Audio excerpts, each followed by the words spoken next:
Welcome to Nanak classes. दोस्तों, Nanak classes के YouTube channel पे आपका स्वागत है। आज है 8 नवंबर और 8 नवंबर 2024 के जितने भी most important Rajasthan current affairs के क्वेश्चन बनते हैं आज हम उनका डिस्कस करेंगे। पूरा वीडियो ध्यान से देखना और लास्ट में मैं आपसे क्वेश्चन पूछूंगा जिनके जवाब आपको कमेंट बॉक्स में देने हैं। आज हम पढ़ेंगे नीति आयोग द्वारा राजस्थान में जल उत्सव कार्यक्रम की शुरुआत, राजस्थान स्टूडियो को ग्लोबल रिस्पॉन्सिबल टूरिज्म अवार्ड और सुचित्रा हाड़ा का गोवा में आयोजित प्रतियोगिता में पदक। और इसके साथ हम पढ़ेंगे राजस्थान सुजसार। डेली 8 बजे आपको ये क्लास मिलती है, संडे के दिन वीकली और फिर मंथली क्लास मिल जाती है। तो करें स्टार्ट आज की क्लास। सभी प्यारे साथियों को प्यार भरा नमस्कार, गुड मॉर्निंग। और खूब सारी भर्तियां आ चुकी है और कुछ आने वाली है, इसलिए रोज सुबह उठकर अपना टारगेट निर्धारित करें, उस टारगेट को प्राप्त करने में पूरा जी जान पूरा दिन लगा दें। और जब तक टारगेट पूरा नहीं होता, और टारगेट उतना ही लेना है जितना प्राप्त कर सकते हो। पहाड़ जैसा टारगेट नहीं लेना कि वो अगले 7 दिन तक पूरा न हो, यानी एक दिन का 24 घंटे का टारगेट लेके चलें ताकि आप निरंतरता भी रख सकें, दोबारा रिवीजन भी कर सकें और अच्छे तरीके से उनको पढ़ भी सकें और टेस्ट के माध्यम से बार बार अभ्यास करें। तो आज इस वीडियो में टारगेट रखते हैं 4000 लाइक का। सभी विद्यार्थी वीडियो को लाइक करेंगे, शेयर करेंगे, क्योंकि बहुत अच्छे सारे विद्यार्थी जुड़े थे लेकिन फिर इतने मदमस्त हो जाते हैं वीडियो में कि वो लाइक करना भूल जाते हैं। तो लाइक करें, शेयर करें और चैनल को सब्सक्राइब करें। करें स्टार्ट आज की क्लास। सबसे पहले कल के क्वेश्चनों को रिवाइज करने से पहले एक मोटिवेशनल स्पीच। हौसले बुलंद कर रास्तों पर चल दे, हौसले बुलंद कर रास्तों पर चल दे, तुझे तेरा मुकाम मिल जाएगा। बढ़कर अकेला तू पहल कर, बढ़कर अकेला तू पहल कर देख, तुझको काफिला खुद बन जाएगा। यानी तू हौसले बुलंद रख और रास्तों पे चलना शुरू कर दे, तुझे तेरा मुकाम मिलेगा और तुझे देखते देखते लोग पीछे आ जाएंगे और एक बड़ा काफिला बन जाएगा, एक परिवार बन जाएगा और हम निश्चित उस सफलता को प्राप्त करेंगे। तो करें स्टार्ट आज की क्लास। सबसे पहले कल हमने पढ़े 5 से 8 नवंबर 2024 तक ऑस्ट्रेलिया में विधानसभा अध्यक्ष वासुदेव देवनानी ने किस सम्मेलन में भाग लिया? तो 67वें राष्ट्रमंडल संसदीय संघ सीपीए सम्मेलन सिडनी के अंदर।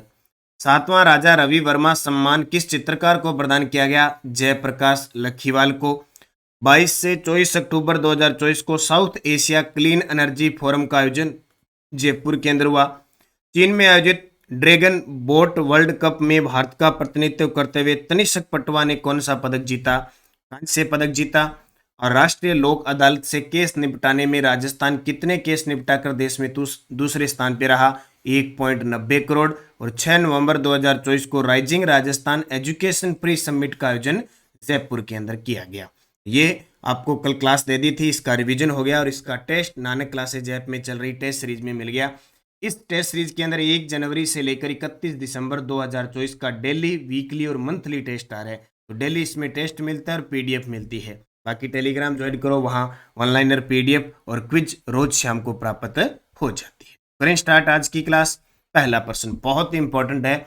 नीति आयोग द्वारा शुरू किए गए जल उत्सव कार्यक्रम में राजस्थान के किस जिले का चयन किया गया है? नीति आयोग जो केंद्र सरकार के थिंक टैंक के रूप में कार्य करती है, 1 जनवरी 2015 को जिसको स्थापित किया गया, जिसके हमेशा अध्यक्ष रहते हैं वो प्रधानमंत्री रहते हैं। वर्तमान जो भी प्रधानमंत्री होगा वो उसका अध्यक्ष होगा, जैसे भी नरेंद्र मोदी है। उपाध्यक्ष है वर्तमान में सुमन के बेरे। तो नीति आयोग द्वारा शुरू किए गए जल उत्सव कार्यक्रम में राजस्थान के किस जिले का चयन किया गया है? तो ये हनुमानगढ़ के संगरिया ब्लॉक का चयन किया गया है। किसके? हनुमानगढ़ के संगरिया ब्लॉक का। देख सकते हो हनुमानगढ़ संगरिया ब्लॉक में 15 दिवसीय जल उत्सव शुरू। 20 राज्यों के 20 जिलों और ब्लॉक में संगरिया का चयन। बहुत बड़ी बात है कि टोटल 20 राज्यों का चयन हुआ है और 20 राज्यों से 20 जिलों का चयन हुआ है। उसमें से राजस्थान के हनुमानगढ़ जिले के संगरिया ब्लॉक का चयन हुआ है। अब पूरी डिटेल देखिए। जल उत्सव का आयोजक है नीति आयोग। आयोजन 6 नवंबर 2024 से इसकी शुरुआत हो चुकी है। अवधि है 15 दिन तक जल उत्सव बनाया जाएगा। मुख्य उद्देश्य जल प्रबंधन, संरक्षण और स्थिरता के प्रति जागरूकता और संवेदनशीलता पैदा करना इसका मुख्य उद्देश्य है। देश भर में जल उत्सव देश के 20 राज्यों के 20 अन्वित जिलों और ब्लॉकों में मनाया जा रहा है। राजस्थान में शुरुआत तो हनुमानगढ़ जिले के संगरिया ब्लॉक के राजकीय उच्च माध्यमिक विद्यालय बोलावाली का चयन किया गया है। तो ये बहुत ही अच्छी बात है। बोलावाली, संगरिया ब्लॉक, हनुमानगढ़ जिला। और ये देखो आपके सामने तस्वीर, मोली बांधकर, तागा बांधकर इसकी शुरुआत इस पाइपलाइन से हो चुकी है। कौन से? नीति आयोग के द्वारा इसकी शुरुआत की गई। याद रखना, हनुमानगढ़ जिला जो श्री गंगानगर से अलग हुआ था और राजस्थान का 31वां जिला बना था 12 जुलाई 1994 को। कब? 12 जुलाई 1994 को। दूसरा प्रश्न, गोवा में आयोजित आयरनमैन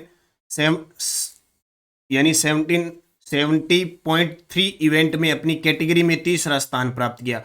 ये आपके सामने जयप्रकाश पूनिया है, यानी कहने का मतलब 70.3 किलो भार वर्ग इवेंट समझ लो, यानी आयु वर्ग, वजन नहीं, आयु वर्ग।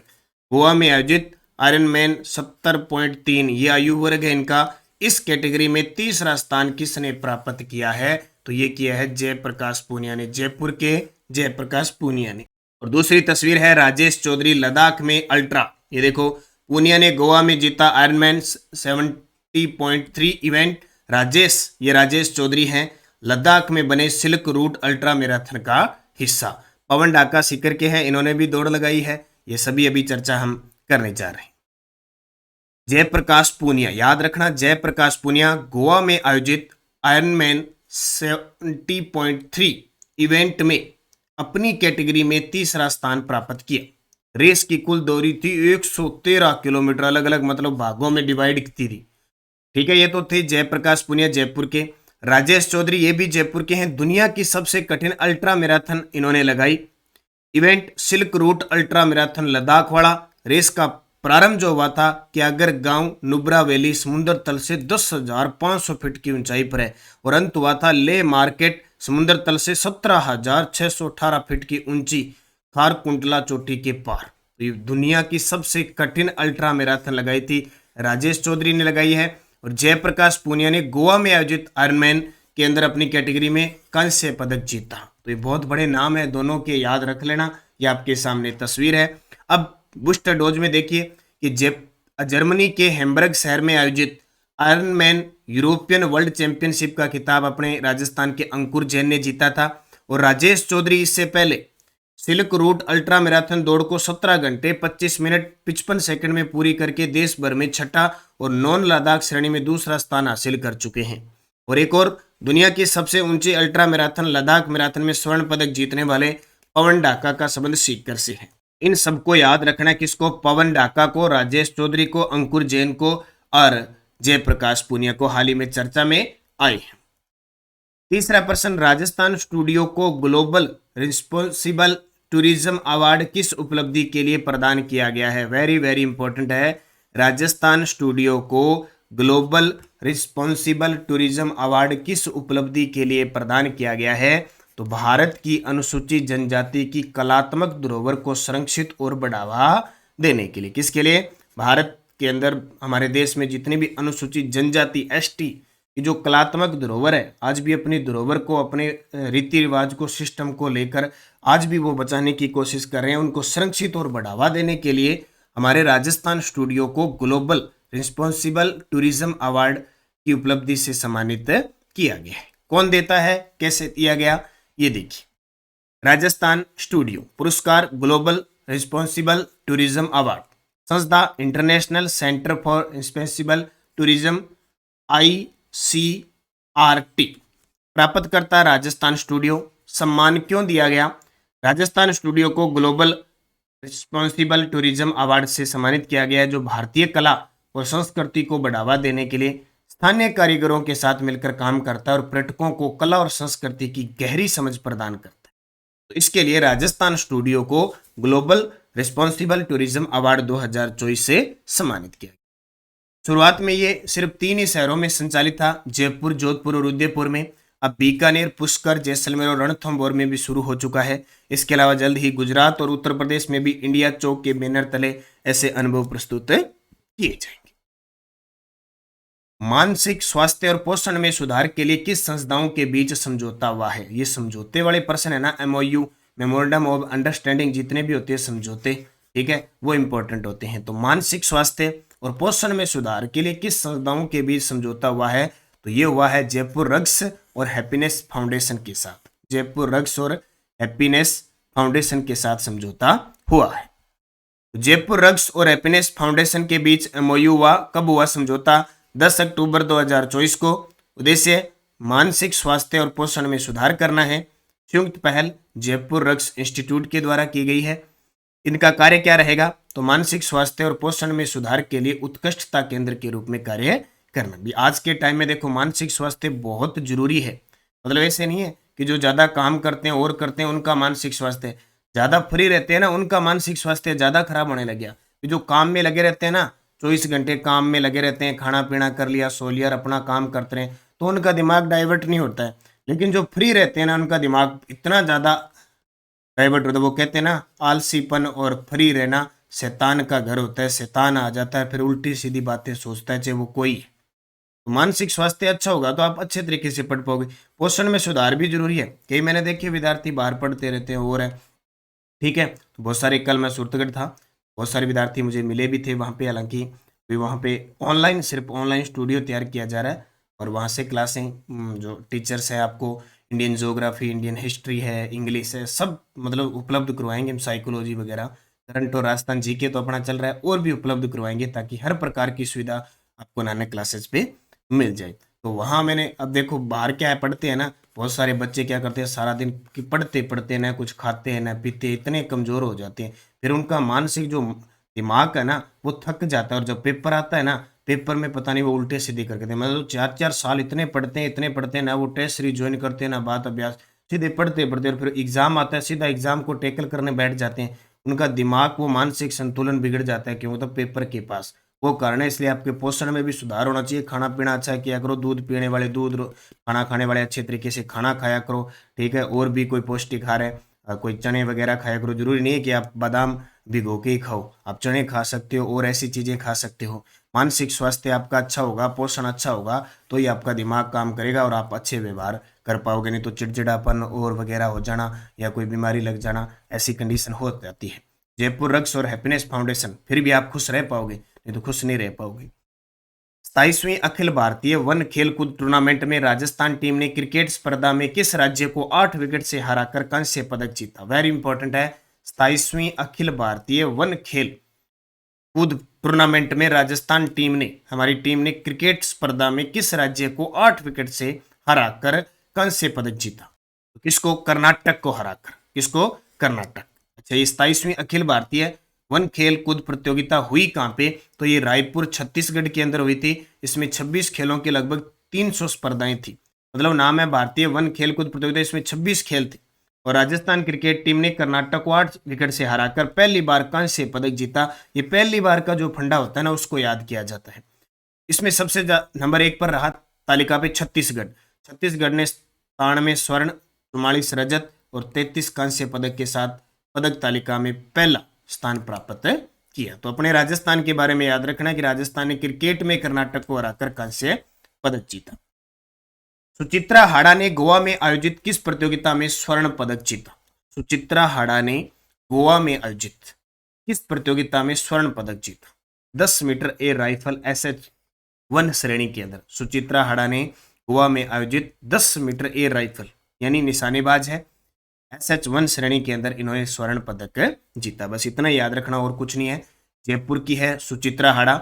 अगस्त 2024 में गोवा में आयोजित राष्ट्रीय राइफल और पिस्टल प्रतियोगिता में 10 मीटर एयर राइफल SH1 श्रेणी में स्वर्ण पदक जीता है। सुजस बुलेटिन कहती है कि राइजिंग राजस्थान की धूम मच रही है। 9 से 11 जो जयपुर के अंदर होने जा रहा है राइजिंग इन्वेस्टमेंट राजस्थान, बस उसके लिए काम चल रहा है। अब जिला स्तर पर भी देखो समझौते हो रहे हैं। जयपुर ग्रामीण दूध के लिए, खान विभाग के लिए, भरतपुर में, ये चलता रहता है। बस इनको देखते रहना। वो कितना देखी जा, बस छेड़ी ना। इनको ज़्यादा छेड़ने की जरूरत नहीं, इनमें ज़्यादा कुछ पढ़ने की जरूरत नहीं है। हनुमानगढ़ संग्रिया ब्लॉक में 15 दिवसीय जल उत्सव शुरू और पीएम कुसुम योजना के तहत सोलर प्लांट स्थापित करने की राह हुई आसान। 10 मेगावाट के 3 और नए प्लांट स्थापित हुए हैं और 7 विधानसभा उपचुनाव है, उसके तहत होम वोटिंग की प्रक्रिया चल रही है। टेलीग्राम जरूर ज्वाइन कीजिए भाई, नानक क्लासेज और नानक क्लासेज शिवसर, ताकि आपको इस क्लास की PDF भी मिले और क्विज भी इसकी मिले और बाकी क्लासों की नोटिफिकेशन भी मिल जाए और उनकी PDF वगैरह मिल जाए। तो ये सारी चीज़ें आपको लगातार प्राप्त हो रही है। बस आपको अलर्ट रहना पड़ेगा, समय के साथ चलना पड़ेगा, टाइम के अकॉर्डिंग काम करना पड़ेगा और नानक क्लासेस शिवसर और नानक क्लासेस टेलीग्राम जोड़कर हर अपडेट लेनी पड़ेगी। पिछले वीडियो का क्वेश्चन था रणकपुर जुवाई मेला किस जिले में आयोजित होता है, तो उत्तर है पाली, सीधा सीधा पाली।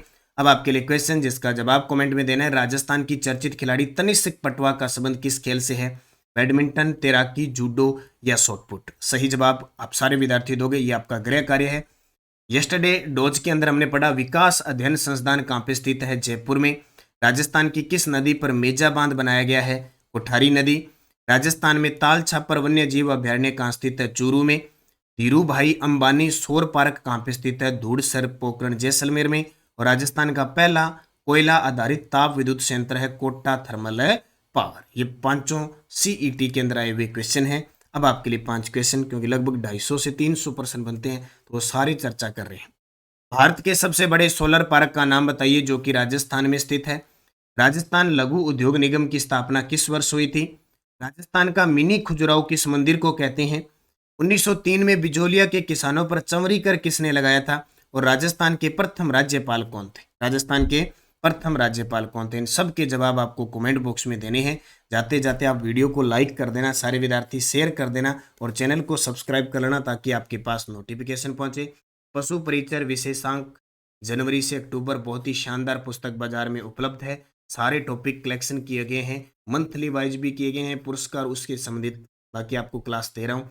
आरबीएससी 12 नवंबर से बाजार में उपलब्ध होगी भाई, 6 से 12। बहुत ही गजब की वस्तुनिष्ठ प्रश्न प्रमुख व्याख्या सहित ये पुस्तक है और ये आपको मैं डेमो वगैरह भी दे चुका हूँ। बाकी आप निरंतर मेहनत करें, अच्छे तरीके से पढ़ें। वीडियो कोर्स में आज अक्टूबर मंथ का वीडियो आपको पूरे डिटेल के साथ मिल जाएगा, तो जिसने ज्वाइन नहीं किया ज्वाइन कर लें। इंपॉर्टेंट जो भी क्लासें रहती है हमारी ऐप पे रहती है और यूट्यूब पे आपको मिलती है। धन्यवाद। जय हिंद, जय भारत, जय राजस्थान।